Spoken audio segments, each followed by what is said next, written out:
I'm not super thrilled if he jams slowly.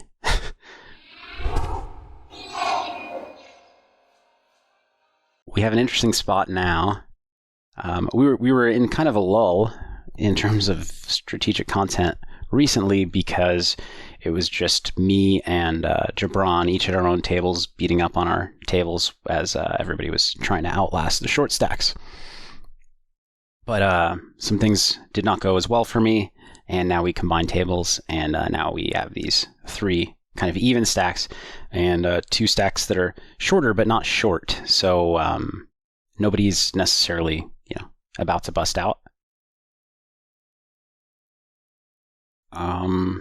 Close spot here on the flop. I am going to peel. What do I know about him?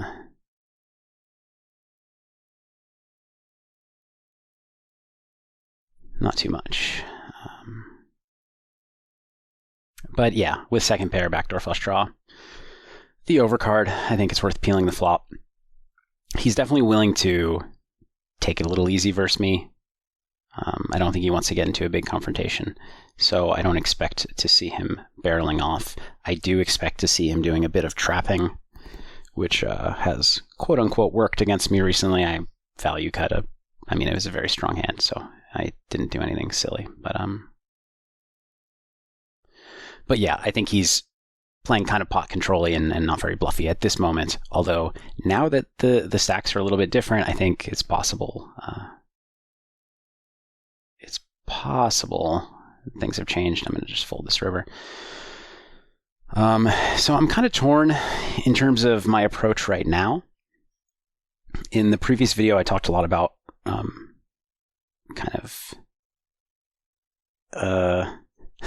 asserting dominance over the table and even the other big stacks. Like here, I'm now 3rd in chips, but I still think that it's not inconceivable that I could find a plus EV 3-bet with a hand like this, and that would set a good tone for the rest of the final table. However, and I think I can do that against Bathroom Line. I don't know against Gibran if he's willing to make some really loose peels.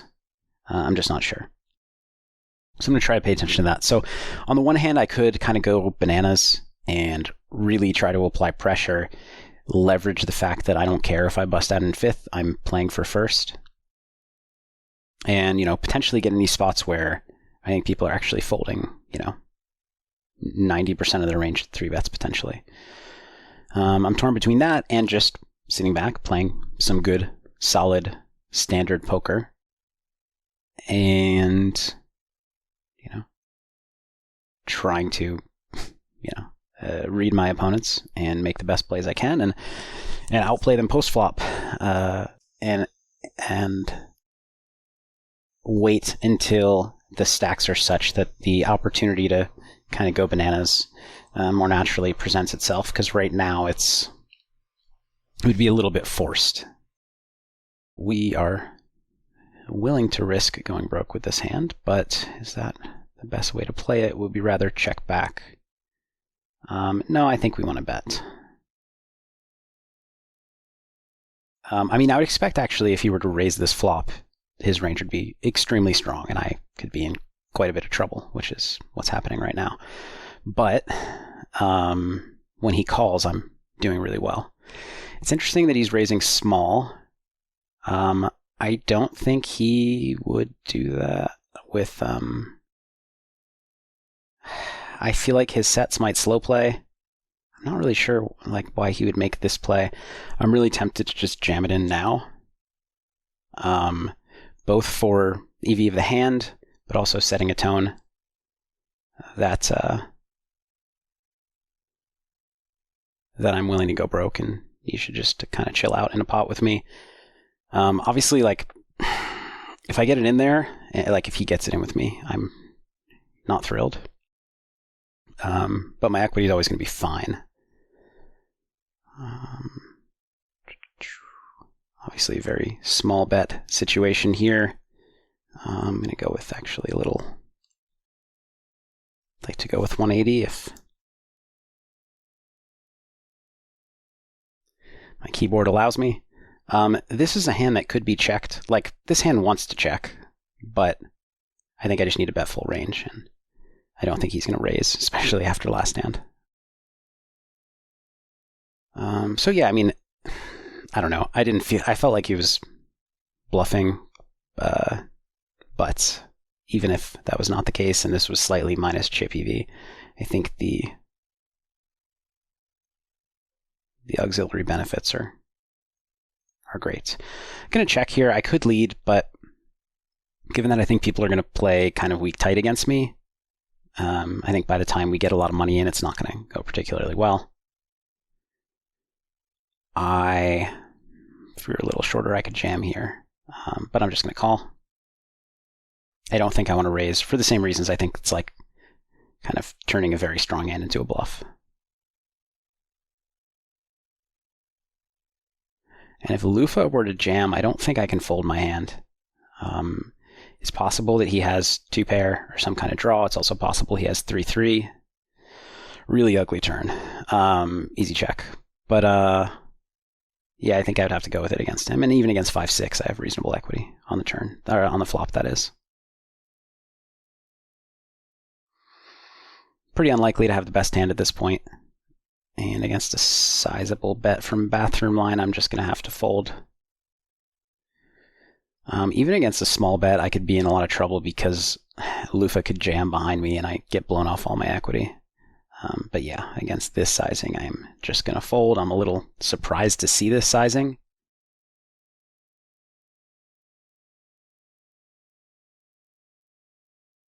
And it's a little unfortunate that he's chipped up, but that's okay.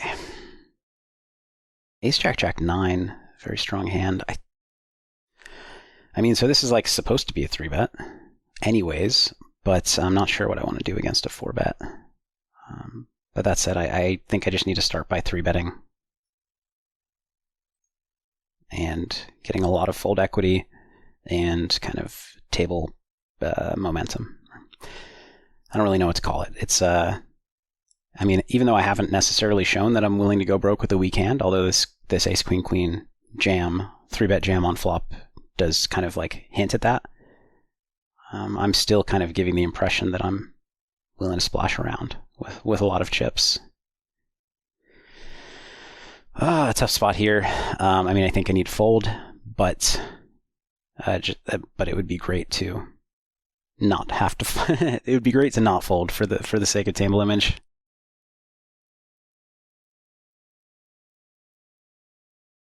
But calling, and there's going to be an SPR of 1 on the flop. And I'm often going to flop like, I don't know, he's shoving every flop. I'm not going to get to outplay him. And I'm so often going to flop like a jack and be in a terrible spot, or a 5-high flush draw and being in a terrible spot.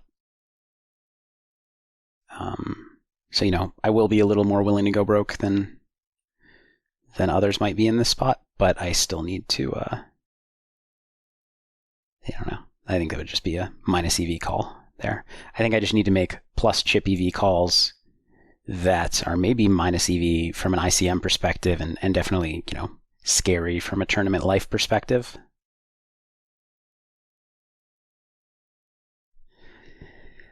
So what is Jabron done post flop? I could go with the small bet or check. I'm going to check this hand. Good turn for me. I'm actually going to check again, though, if given the opportunity, as there are not a lot of scare cards to worry about. I definitely could get away with a small bet, but I'm not sure if it accomplishes enough. And unfortunately, that's the scare card. But I'm just going to show down my hand and unfortunately lose. I mean, well, it doesn't matter what he was doing, but he was calling with that hand and hitting anyways. But yeah, I think that's a reasonably played hand by everybody. Going to open the suited ace with the king. High card blockers are powerful. Worth noting that Jabron, I mean, his defend was like a pretty good hand. Not an amazing hand, but he didn't make like a very loose peel. And we'll have to see later if he does make those loose peels. Here, I think I just need to bet range, even though I don't really want to bet this hand. Or I really don't want to bet this hand. I'm just going to check.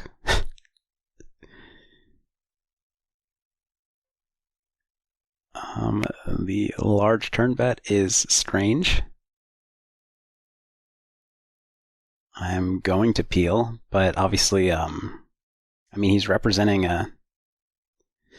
This is weird. He's representing a very strong hand, and I don't have much equity to improve against what he's representing, which is like queen, queen, or ace, queen. But my hand's just so good, I don't think I can fold it. This is a really kind of crazy play, and I'm very surprised to see it. So I might have been giving him more credit than I should have. So this hand against the big gift is probably strong enough to call a 3-bet.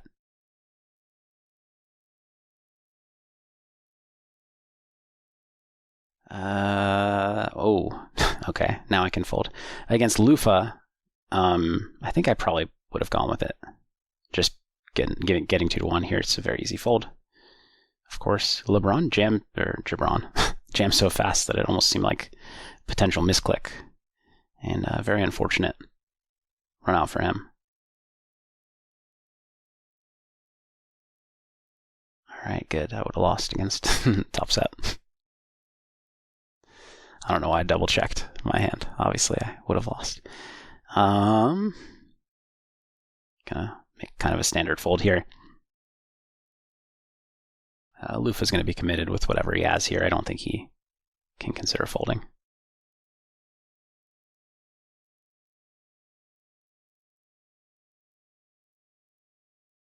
Yeah.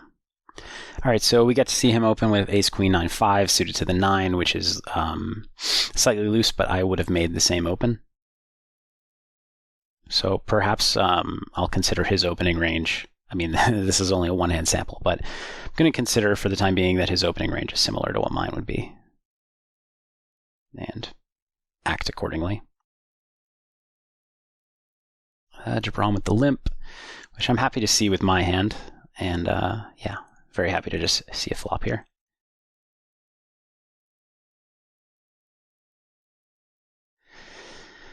The snap check back. I don't really know what to make of that. I'm going to go with the small bet, just because my hand really needs some protection.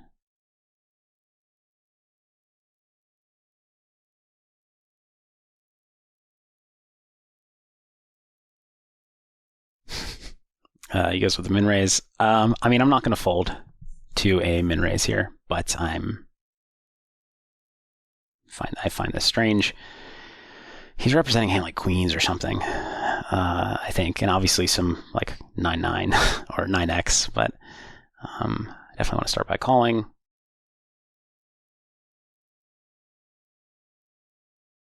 Could definitely read into the snap check on the flop that he has a really good hand that he's trying to induce action with and checking fast to feign weakness.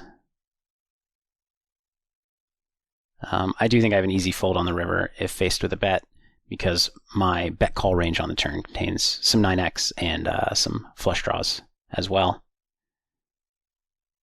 He's betting small. I don't really know what to make of this sizing, but I think I'm going to fold.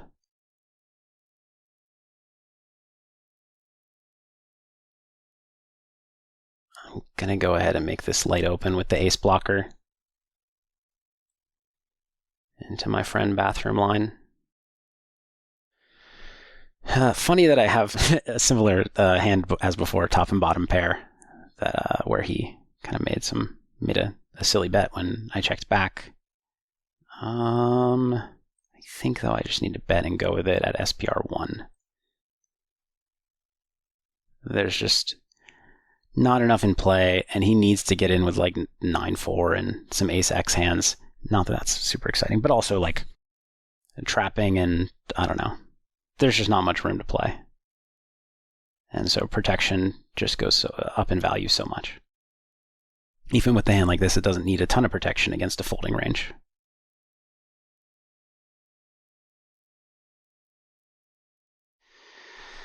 So a nice hand to defend big blind with, but we're facing a full pot open, which kind of sucks. Pot is going to be 1.5, so SPR 2.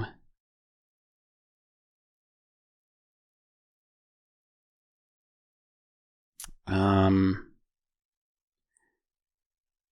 think I'm going to defend. It's just, a good enough hand. And if I call and then have to fold flop, it's not that bad. If I call and stack him, then I'm in a commanding spot to run over the table. I know I said I need to be careful not to get too excited about that or make that my goal. But, picked up some additional equity here, but I actually think it's really likely he has showdown value that is better than my fives. So I don't think block betting to protect my hand is valuable. Instead, he bets. I expect to have, let's see, 1, 2 plus, I don't know, enough outs to peel against this sizing. It'd be interesting to jam. And I do think I have, 3 million to win 2 million with some additional equity. Would he fold aces with nothing else going on? I'm not sure. I do think this is plus EV, so I'm going to go for it. Obviously, very risky. Obviously, this is not the result I wanted. And and I get it in dead. Once again, I faced the snap check back with probably a strong hand, and I fell for it once again. Although this time I fell for it in a bigger way. Perhaps the excitement factor that I was talking about got the better of me there, but I think I like my play.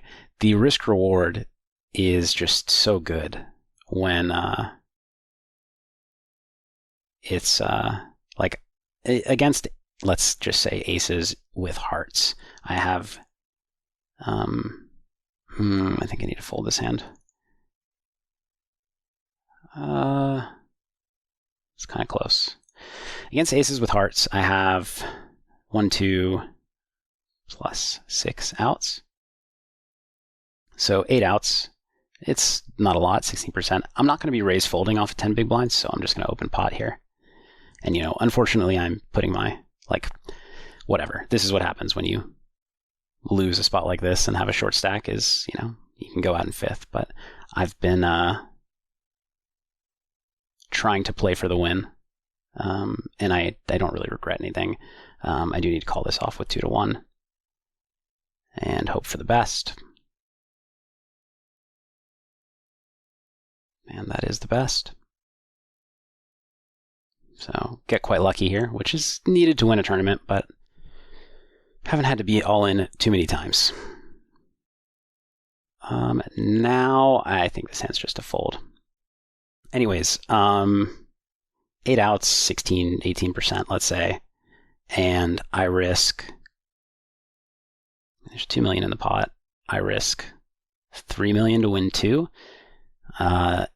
and still have, when the money goes in, let's say there's 6 million, 7.5 million in the pot, and I get a fifth of that. Interesting spot here against Lufa. If he had 2 million, this would be an easy hand to go with. I'm not going to fold, but yeah, I'll just open raise. If he jams, I think I probably have to fold, which kind of is unfortunate. But with bathroom line at 1 million, I think he's going to play relatively straightforward. Anyways, yeah, so I get back, well, I got back 0 in equity because he obviously had a hand that I was drawing dead against. But yeah, I think that he's really likely to play his overpairs and some air this way, of course, as well. He can definitely have some air. This flop could go a number of ways. I'm going to start with a small bet. I'm actually going to go even smaller. For some reason, I feel like this looks a little stronger. It is also slightly cheaper.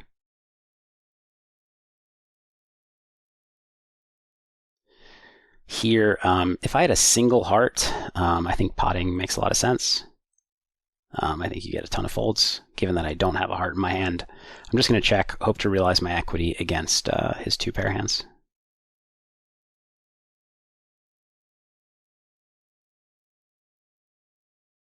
And obviously I lose this pot. it's going to be very hard to make that hand fold at any point. But yeah, I think that, you know, if you, like, it makes sense that he played his hand that way, but if you put yourself in his shoes with air, potentially bets flop, potentially doesn't. Put yourself in his shoes with kings, oftentimes checks for the pot control, and then on the turn is like, well, there's only one more street to go, and he's not going to check raise, so let's just bet. Here on ace-4 deuce, I mean, this is supposed to be a check. I don't think he's defending super wide, though, so I think I can go ahead and bet. Like, he's just not going to have a lot of 5-3 and deuce-deuce combos. I do get snap check raised, which is weird. I'm actually kind of...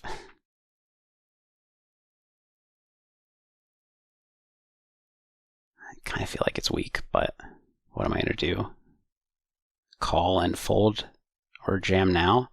I could call, but I don't know. It could be weak, but by weak it could be like 5-6, like king queen 5-6 with king high hearts, and he's just jamming turns.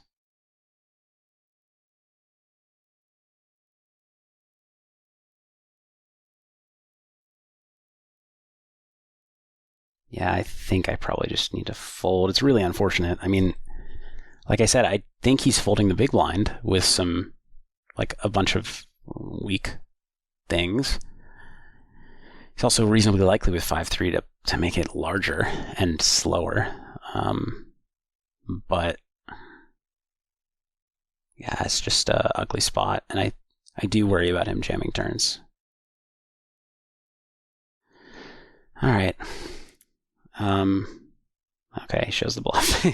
Yeah, it definitely did feel weak, and I couldn't pull the trigger, so props to him. I'm going to take some notes, though, on his speed there.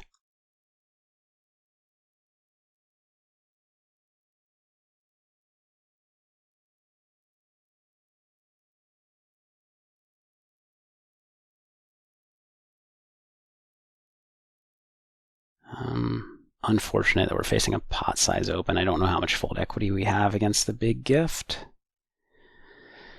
I definitely think I need to peel here. The question is, do I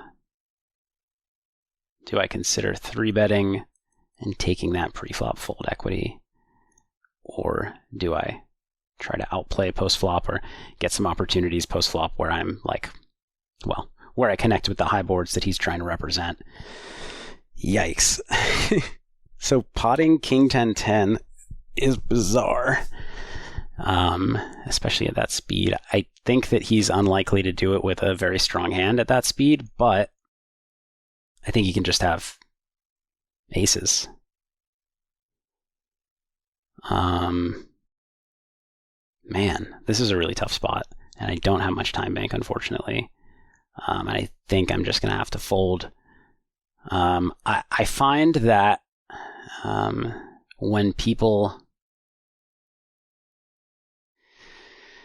in spots where it doesn't make a ton of sense, but they're still like putting in a lot of money, sometimes they just have a big hand and they want to make it look like it doesn't make sense. But like the putting in a lot of money part is powerful.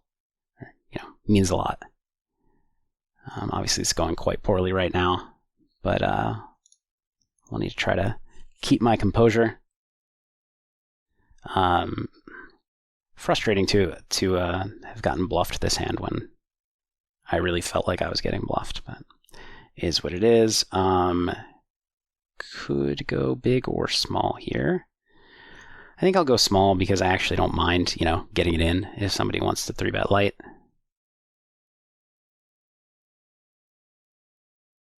So here I think I will check back. It would be really bad to get check jammed on with this hand, and I do not need to protect. Like, I have 3 overcards to the 9 that are reasonably likely to hit.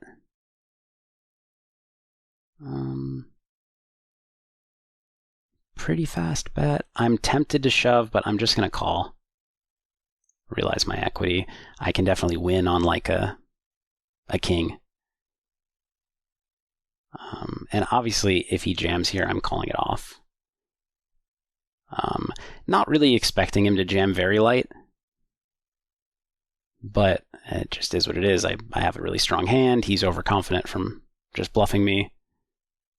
I'm not super thrilled if he jams slowly, but yeah, I'm just going to call and hope for the best. Unfortunately, that is not the best, and we are out in fifth.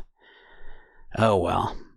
Thank you guys for watching. I did my best. I do think like my instincts there at the end, both this hand and the previous hand, in terms of timing, were dead on. But I'm not going to be folding this hand, and in the previous hand, like, unfortunately, I don't have access to the hand histories anymore. But